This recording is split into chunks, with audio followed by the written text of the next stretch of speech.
بسم اللہ الرحمن الرحیم۔ السلام علیکم، کیسے ہیں آپ سب؟ امید کرتی ہوں سب ٹھیک ٹھاک ہوں گے، خیریت سے ہوں گے۔ Welcome back to Teach Psychology channel. آج جس ٹاپک پہ ہم بات کرنے والے ہیں وہ psychology as a science of behaviour ہے، اور یہ ہمارے پچھلے جو ویڈیوز ہیں ان کا لاسٹ پارٹ ہوگا پچھلے کانسیپٹ کا۔ Psychology as a science of mind, conscious اور سول ہم پہلے پڑھ چکے ہیں۔ اگر آپ وہ ویڈیو وزٹ کرنا چاہتے ہیں تو میرے چینل پہ جا کے آپ وزٹ کر سکتے ہیں۔ تو آج ہم بات کریں گے psychology as a science of behaviour پر۔ سب سے پہلے اس کی ڈیفینیشن دیکھ لیتے ہیں۔ A living thing does is generally known as a behavior. It means response reaction to various kind of stimulus. یعنی بھی کسی بھی جاندار اشیاء کی ظاہری حرکات و سکنات، ظاہری موومنٹس، اور اس کا ہمیں جو آبزرو کر سکتے ہیں اس چیز کو ہم کردار کہتے ہیں یا بیہیویئر کہتے ہیں۔ فار ایگزامپل، آپ کچھ کاپی پینسل آپ کے پاس موجود ہے اور آپ بیٹھے ہوئے ہیں چیئر پہ، اور باہر والا ایک پرسن آپ کو دیکھ رہا ہے اور اس نے آبزرو کیا کہ آپ کچھ لکھ رہے ہیں، تو اس نے آپ کی ظاہری موومنٹس کو، آپ کی ظاہری حرکات کو نوٹ کیا اور اس نے آبزرو کیا آپ کا behaviour. This is behaviour. Next, J B Watson کے اکارڈنگ جو تھا بیہیویئر کیا تھا؟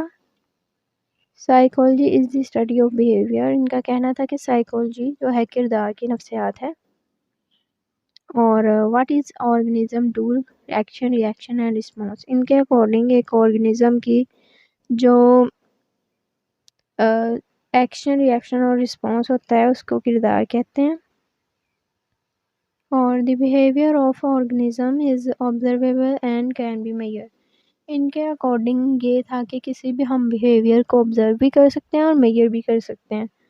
اور انہوں نے جے بی واٹسن نے جو تھا شعور کہنے والوں پر سخت تنقید کی تھی کہ psychology as a science of conscious جو ہے وہ بالکل انہوں نے ریجیکٹ کر دیا تھا، اور مطالعہ انٹروسپیکشن یعنی مطالعہ باطن کو انہوں نے بھی ریجیکٹ کیا تھا، اور انہوں نے متعارف کروایا تھا psychology as a science of behaviour. ان کے اکارڈنگ سائیکالوجی سائنس ہے بیہیویئر کی۔ تھورن ڈائک کا اس کے بارے میں کیا خیال تھا؟ تھورن Dyke who considered managing experiment on animal and introduced trial and error method of learning is known as a behavior psychologist۔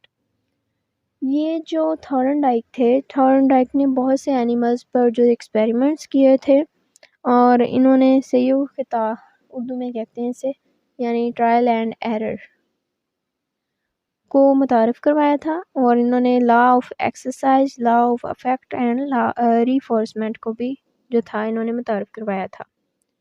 اور یہ فرسٹ بیہیویئرسٹ بھی مانے جاتے ہیں، بیہیویئرزم کے فرسٹ جو تھا سائیکالوجسٹ مانے جاتے ہیں۔ یہ آپ انڈر لائن کر لیں، یہ ایم سی کیوز میں آپ کے کام آئے گا، اور یہ اکثر ایم سی کیوز میں آ جاتا ہے۔ Pavlov and Skinner introduce the law of conditioning. Pavlov and Skinner نے بھی اپنی لا آف کنڈیشننگ پہ جو تھے، لا آف کنڈیشننگ جو تھا متعارف کروایا تھا۔ اینڈ ایکسپیریمنٹ آن اینیملز، انہوں نے بھی اینیملز پہ بہت سارے تجربات کیے تھے۔ Rules of human behaviour can also explain and control, انہوں نے ہیومن بیہیویئر کو بھی متعارف کرایا اور کنٹرول کرنے کے ایکسپلین کیا، کس طرح سے ہم کنٹرول کر سکتے ہیں۔ جو تھورن ڈائک تھے، انہوں نے ایک ایکسپیریمنٹ کیا تھا جو میں شارٹلی آپ کو بریف کروں گی نیکسٹ، کیونکہ ان پہ بھی پوری ویڈیو بناؤں گی، کیونکہ ان کے جو نظریات تھے، انہوں نے ایکسپیریمنٹ کون سے کیے تھے، ڈیفرنٹ یہ ایکسپیریمنٹ کرتے تھے اینیملز پہ۔ انہوں نے ایکسپیریمنٹ کیا تھا ایک کیٹ پہ جو ان کی خود کی پالی ہوئی تھی۔ انہوں نے ایک کیٹ کو کیج میں بند کر دیا تھا اور سامنے ایک فش رکھ دی تھی، اور انہوں نے اس کا آبزرو کرنا تھا بیہیویئر کہ اب کیا کرے گی۔ اب دیکھیں کہ ایک پنجرے میں ایک بٹن تھا جو کہ جس کی وجہ سے وہ دروازہ اوپن ہوتا تھا۔ ٹرائل اینڈ ایرر کا اسی طرح انہوں نے متعارف کروایا کہ بلی نے ایک بار کوشش کی تو وہ ناکام رہی، اس نے ادھر ادھر ہاتھ چلائے، پہلے تو چھلانگیں ماری، لیکن وہ ناکام رہی۔ اس کی پوری کوشش تھی کہ وہ پنجرہ کھلے اور میں باہر جا کے فش لے سکوں۔ اور لیکن وہ اس چیز میں ناکام رہی. 2-3 بار اس نے یہ کوشش کی اور ایٹ دی لاسٹ وہ کامیاب ہوگی اور اس نے یہ جو تھا.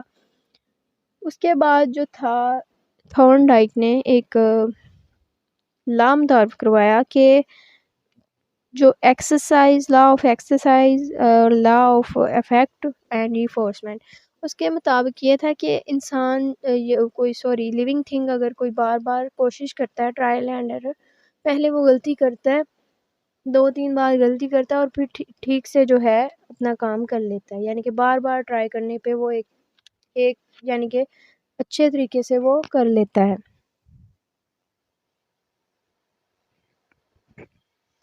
سنکر نے بھی اینیملز پہ تجربے کیے تھے، ایکسپیریمنٹ کیا. Skinner in his theory of operation conditioning, انہوں نے کنڈیشننگ کی جو تھی ایک تھیوری پیش کی تھی. In positive reinforcement and response of behaviour and strangers by reward and leading of reception of desired behaviour.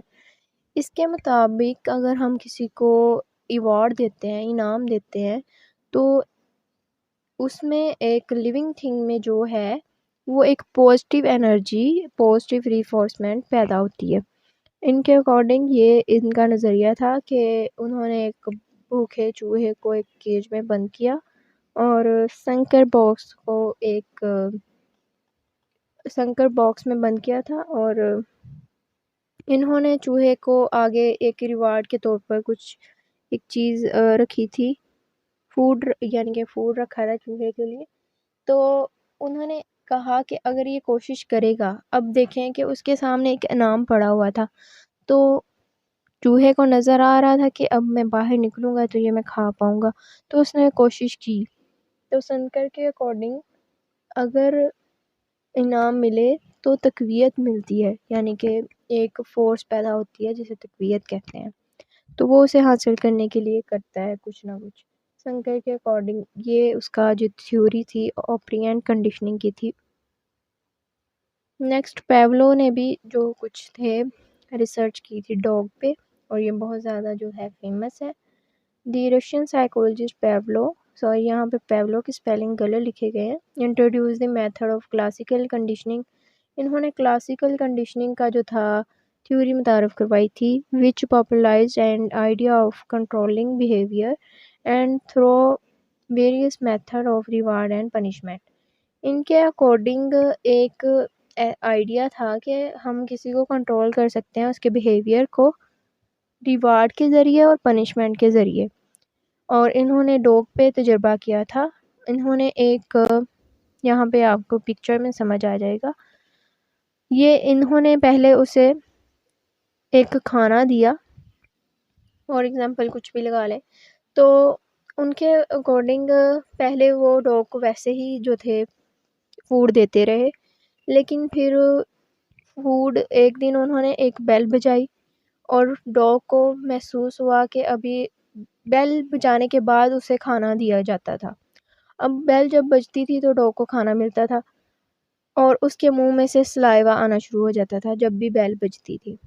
تو ڈاگ نے یعنی کہ اس کی جو ایک مشاورت ہو گئی تھی ایک بیل کے ساتھ، وہ مشروط ہو گیا تھا. جب بھی بیل بجتی تھی اس کے منہ سے سلائیوا آنا شروع ہو جاتا تھا.